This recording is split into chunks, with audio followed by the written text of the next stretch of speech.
Assalamualaikum warahmatullahi wabarakatuh. Berjumpa dengan saya, Kori Syahroni SPD, dalam bidang studi prakarya dan kewirausahaan kelas 12. Pada pertemuan kali ini, kita akan membahas materi tentang limbah. Limbah merupakan permasalahan yang sampai saat ini masih susah kita mencarikan solusinya. Karena limbah sering kita temui di mana saja di lingkungan sekitar kita. Baik itu dalam bentuk padat, dalam bentuk cair, ataupun dalam bentuk gas. Nah, pengertian limbah itu sendiri adalah bahan pembuangan yang tidak terpakai yang memberikan dampak negatif bagi masyarakat dan lingkungan sekitar jika tidak dikelola dengan baik. Nah, untuk bisa kita lebih memahaminya, mari kita lanjutkan untuk membahas tentang pengelompokan limbah. Pertama, limbah itu dikelompokkan berdasarkan wujudnya, kemudian berdasarkan sumbernya, kemudian berdasarkan senyawanya. Pertama, kita bahas tentang limbah berdasarkan wujudnya. 1.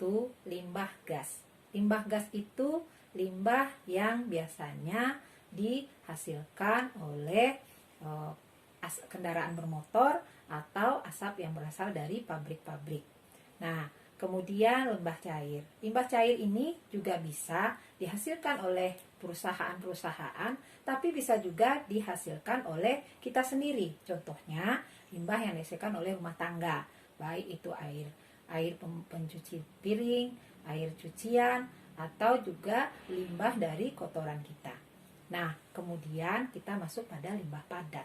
Kalau limbah padat ini termasuk limbah yang banyak sekali kita manusia yang menghasilkannya. Contohnya limbah dari kegiatan kita sehari-hari dalam bentuk sampah, baik itu sampah padat maupun sampah plastik, ataupun sampah kaca yang sangat sulit diolah. Nah, itu contoh dari limbah berdasarkan wujudnya. Kemudian kita lanjutkan kepada limbah berdasarkan sumber. Pertama, limbah pertanian. Limbah pertanian itu contohnya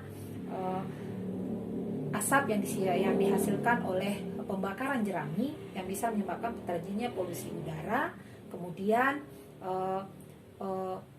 cairan dari pupuk yang digunakan untuk peningkatan hasil pertanian, atau bisa jadi dari racun-racun pestisida yang digunakan untuk meningkatkan juga hasil pertanian. Apabila diberikan terlalu banyak, itu juga akan mendatangkan efek negatif baik bagi manusia sendiri ataupun bagi lingkungan sekitarnya. Kemudian limbah industri. Tadi sudah kita singgung juga, limbah industri itu biasanya bisa dalam bentuk cair, juga bisa dalam bentuk gas. Biasanya limbah industri ini banyak dihasilkan oleh pabrik-pabrik. Nah, kemudian yang ketiga adalah limbah pertambangan. Limbah pertambangan ini biasanya bisa kita temui pada perusahaan-perusahaan pertambangan, baik itu pertambangan minyak yang akan menghasilkan zat-zat yang bisa mengotori perairan, baik itu sungai ataupun lautan. Kemudian rusaknya alam pada pertambangan emas yang dilakukan di pergunungan atau perbukitan. Kemudian kita lihat lagi limbah domestik. Limbah domestik ini adalah limbah yang biasanya dihasilkan oleh rumah tangga ataupun bisa juga dihasilkan oleh rumah sakit dan juga tempat-tempat makan atau pariwisata. Di sini kita lihat pada rumah tangga. Setiap hari satu rumah pasti akan menghasilkan limbah baik dalam bentuk padat ataupun cair. Yang bisa dari hasil sisa dari pengolahan makanan atau dari penggunaan makanan-makanan yang berbungkus plastik. Atau kita lihat pada limbah rumah sakit.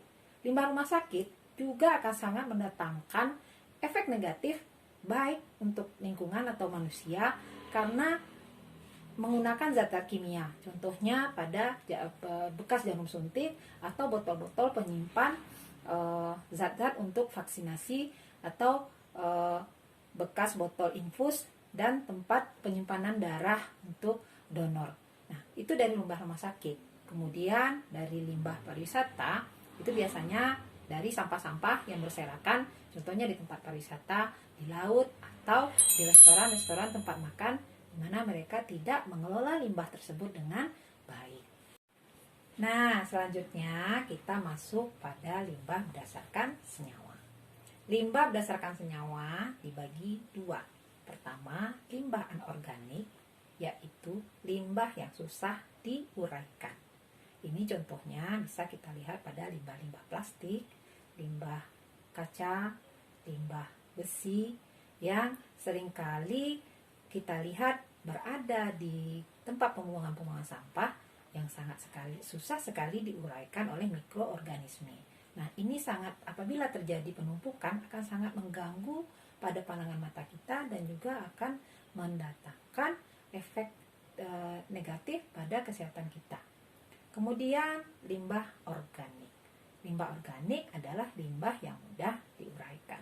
Biasanya limbah organik ini dihasilkan oleh tumbuh-tumbuhan dan juga bisa dihasilkan oleh hewan dan kita manusia sendiri. Contohnya, limbah organik ini juga bisa ditemui pada sisa-sisa tumbuhan, kulit jagung, jerami, atau sampah-sampah pepohonan. Kemudian yang kering bisa berasal dari limbah kertas, batok kelapa, kerang, sisik ikan. Nah, dari semua limbah ini sebenarnya apabila dikelola dengan baik, semua akan bisa kita buat menjadi berbagai macam benda yang lebih bermanfaat. Bisa dalam bentuk kerajinan atau menjadi benda-benda daur ulang yang bisa digunakan untuk meningkatkan penghasilan bagi orang-orang yang memiliki tingkat kreativitas yang tinggi. Nah, selanjutnya yang terakhir, limbah B3 atau limbah bahan berbahaya dan beracun. Limbah ini biasanya bisa dihasilkan oleh industri, contohnya sisa pemakaian penyimpanan zat-zat kimia atau drum penyimpanan minyak. Kemudian dihasilkan oleh pertanian, sisa penggunaan kaleng-kaleng pestisida atau racun untuk pertanian. Kemudian kalau oleh rumah tangga itu contohnya sisa penggunaan pengharum ruangan, limbah deterjen, pemutih, itu bisa dimasukkan pada kelompok limbah bahan berbahaya dan beracun. Nah, terakhir kita akan membahas tentang karakteristik dari limbah tersebut. Pertama, karakteristik limbah adalah berukuran mikro, di mana limbah rata-rata yang dalam bentuk cair itu dia memiliki ukuran yang kecil atau mikro. Kemudian limbah itu bersifat dinamis. Maksudnya di sini limbah itu dia bisa berpindah tempat. Itu biasanya juga sering mudah kita temui pada limbah yang bersifat cair. Limbah yang dihasilkan oleh industri itu apabila dialirkan ke sungai itu dia akan berpindah dan akan menjangkau wilayah yang luas dan akan merusak banyak lingkungan. Kemudian limbah berdampak luas. Itu tadi lanjutan dari yang bersifat dinamis. Apabila satu sungai sudah tercemar itu akan bisa berlanjut kepada pengairan lainnya, bahkan mungkin bisa jadi sampai ke lautnya, akan sangat mengganggu pada ekosistem dan lingkungan yang dilewati oleh limbah tersebut. Dan terakhir, limbah itu berdampak jangka panjang, di mana seperti contoh limbah padat yang dihasilkan oleh kaca atau botol-botol dari penggunaan racun tersebut, apabila tidak ditanam ke dalam tanah itu dia tidak akan terurai dengan baik. Makanya dia bisa berdampak jangka panjang dan akan sangat mengganggu pada lingkungan dan kelangsungan hidup makhluk hidup semuanya. Nah, baiklah siswa sekalian, itulah pembahasan kita pada pertemuan kita kali ini tentang limbah. Saya harap siswa sekalian bisa memahami dengan baik. Saya sudahi. Wabillahi taufiq hidayah. Wassalamualaikum warahmatullahi wabarakatuh.